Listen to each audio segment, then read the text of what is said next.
కుబేరుడు ఒక యక్షపతి మరియు విశ్వంలోనే అత్యంత ధనవంతుడు.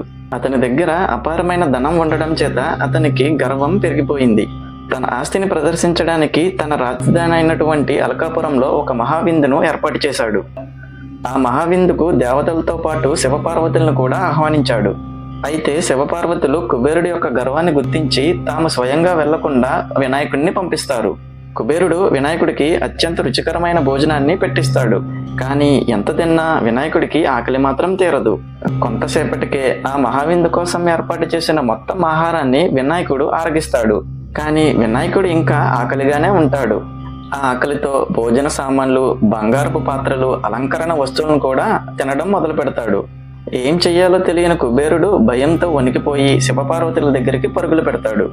శివపార్వతుల దగ్గరికి వెళ్లి కుబేరుడు జరిగిన మొత్తాన్ని చెప్తాడు.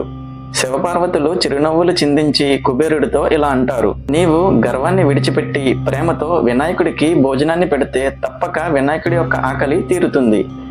తన తప్పు తెలుసుకున్న కుబేరుడు వినాయకుడి దగ్గరికి వెళ్లి అత్యంత ప్రేమతో భోజనాన్ని పెడతాడు. వెంటనే వినాయకుడి యొక్క ఆకలి తీరుతుంది.